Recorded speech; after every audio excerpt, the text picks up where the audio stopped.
তার আবার রোগ বালাই নাই, মাশাআল্লাহ। তাকে আল্লাহ তাআলা আর্থিক দৈন্যতা, দারিদ্রতা দিয়ে পরীক্ষা করছেন। এরকম আছে না নাই?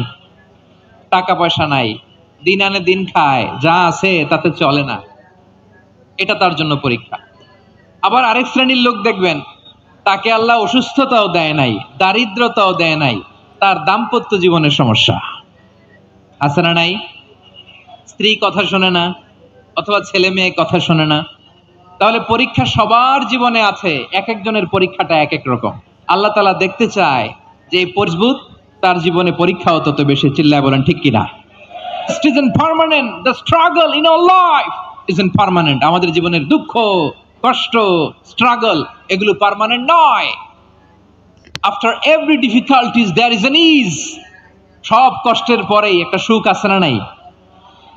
রব্বুল আলামিন বলেন, ফাইন্না মাআল উসরি ইউসরা, ইন্না মাআল উসরি ইউসরা।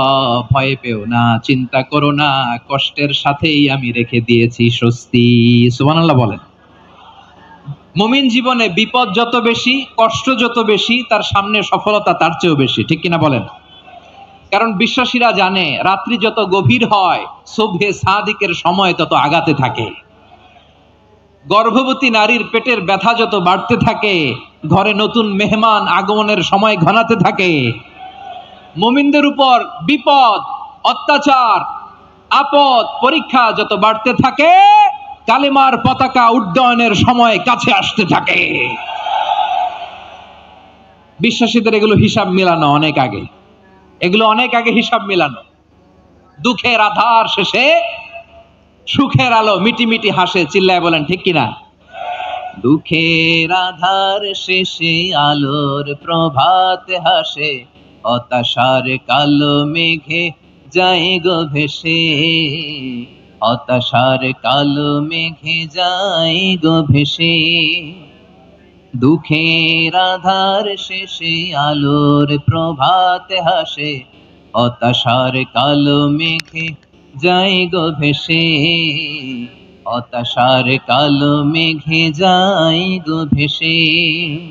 কোরআনের পাতায় পাতায় দেখো, ঈমানের পথ ঢাকা ব্যথার কাটায়।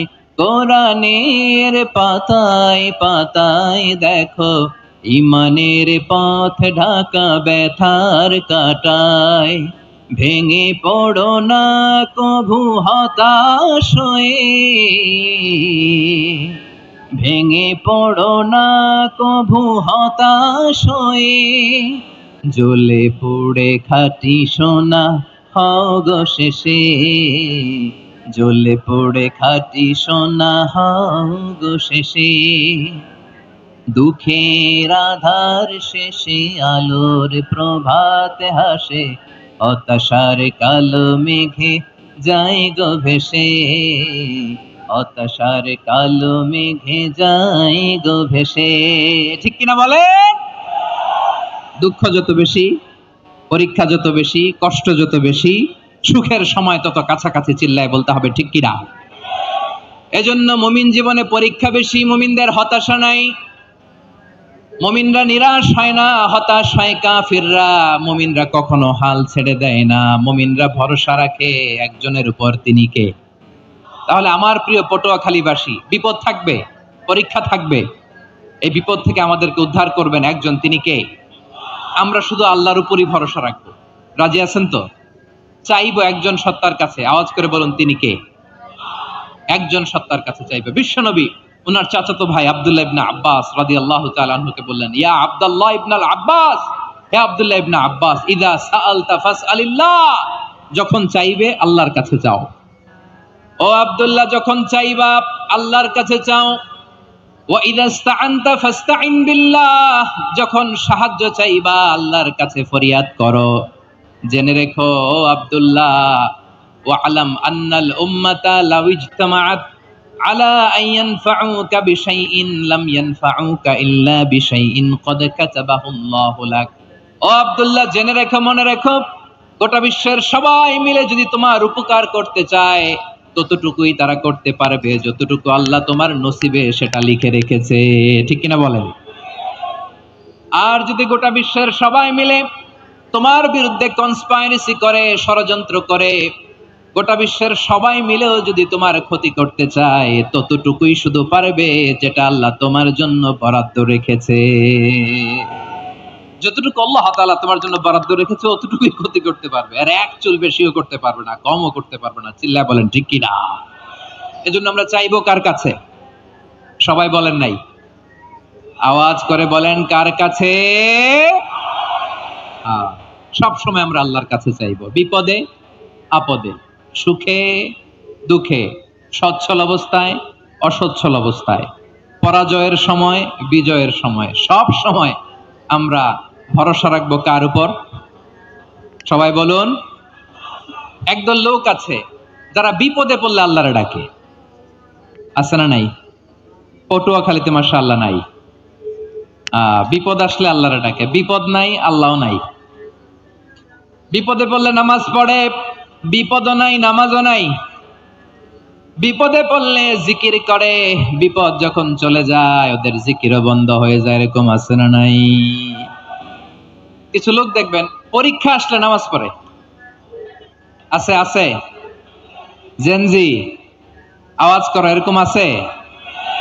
এই কমন পড়ে গেছে, কমন পড়ছে। দেখবেন পরীক্ষার সময় নামাজ পড়ে, পরীক্ষাও নাই নামাজও আছে। এরকম কিছু লোক আছে অসুস্থ হলে আল্লাহরে বড্ড ভালোবাসে, আল্লাহরে খুব ডাকে। অসুস্থ হইলে অসুস্থতাও নাই, আল্লাহ স্মরণও নাই। দেখবেন কিছু লোক নির্বাচন আসলে খুব আল্লাহওয়ালা হয়ে যায়, তখন দেখবেন মাথার মধ্যে হেজাব লাগায়, পাঞ্জাবি লাগায়, আল্লাহওয়ালা হয়ে যায়। নির্বাচনও নাই, এরপরে আল্লাহর কথাও নাই। আছে না নাই? না, এরকম হওয়া যাবে না। সব সময় আমরা আল্লাহরে ডাকবো, বিপদে আপদে সব সময় ভরসা রাখবো আমরা একজনের উপর। আওয়াজ করে বলেন তিনি কে? এ কথাই আল্লাহ তাআলা আমাদের চোখে আঙ্গুল দিয়ে জানিয়ে দিলেন, ফাইদা রাকিবু ফিল ফুলকি দা'আবুল্লাহ মুখলিসিনা লাহুদ্দিন ফালাম্মা নাজ্জাহুম ইলাল বাররি ইযা হুম ইউশরিকুন। আল্লাহ বলে একদল লোক আছে, তারা যখন নৌযানে চড়ে, জলযানে চড়ে, সাগরের মধ্যে যখন জাহাজে চড়ে, লঞ্চে চড়ে, তারা যখন তুফানের সম্মুখীন হয় তখন তারা আল্লাহরে বড্ড বেশি ডাকে, একান্ত ভাবে ডাকে, বিশুদ্ধ চিত্তে ডাকে। আবার তুফান থেকে তাদেরকে সেফ জোনে নিয়ে, নিরাপদ জোনে নিয়ে যখন বন্দরে আমি আল্লাহ তাদেরকে ভিড়িয়ে দেই, ওই লোকগুলো আবার আমি আল্লাহর সাথে শিরিক করে। এরকম আছে না নাই? জাহাজে উঠছে, সাগরের মাঝখানে তুফান, ওই সময় দেখবেন আল্লাহ কারে কয়। এই কথা তো আপনাদেরকে বোঝানো সহজ, আপনারা তো নদীর দেশের মানুষ। লঞ্চে চড়েন নাই কারা কারা দেখি? লঞ্চে চড়ছেন? হ্যাঁ, লঞ্চে চড়ে নাই এরকম একজনও নাই এখানে। আচ্ছা, লঞ্চে উঠছেন কে কে দেখি? মাশাআল্লাহ মাশাআল্লাহ মাশাআল্লাহ। ঠিক আছে, আপনাদের বোঝানো সহজ। আচ্ছা, লঞ্চে উঠে তুফানের সম্মুখীন হয়েছেন, জলোচ্ছ্বাস, সবাই? মাশাআল্লাহ। এই ওয়াজ তো আপনাদের মুখস্থ, ঠিক কিনা বলেন? আমার বলার দরকার নাই, বলেন। মাঝ নদী, তুফান, জলোচ্ছ্বাস, জলের মধ্যে উচ্ছ্বাস, ঢেউ, টর্নেডো, সাইক্লোন, মেঘের ঘনঘটা, পরিবেশ ঘুটঘুটে অন্ধকার, লঞ্চ একবার এদিকে আরেকবার ওইদিকে, ভিতরে কি অবস্থা হয় বলেন তো? হ্যাঁ, তখন মুসলিমও আল্লাহর ডাকে, হিন্দু আল্লাহর ডাকে, ঠিক কিনা বলেন? আস্তিক আল্লাহর ডাকে, নাস্তিক আল্লাহর ডাকে, ঠিক কিনা? লঞ্চের ভেতর, স্টিমারের ভেতর কান্নারে রোল পড়ে যায়, চিৎকারের রোল পড়ে যায়, সবার মুখ দিয়ে শুধু একটা আওয়াজ, লা ইলাহা লা ইলাহা লা ইলাহা সুবহানাল্লাহ আলহামদুলিল্লাহ লা ইলাহা। আল্লাহ নামের জিকির করবে যারা, আল্লাহর কাছে প্রিয় তারা। আল্লাহর কাছে প্রিয় যারা জান্নাতে প্রবেশ করবে তারা জোরে লা ইলাহা লা ইলাহা ইল্লাল্লাহ লা ইলাহা ইল্লাল্লাহ মুহাম্মাদুর রাসূলুল্লাহ সাল্লাল্লাহু আলাইহি ওয়াসাল্লাম। আমার প্রিয় পটুয়াখালীবাসী, তাহলে লঞ্চের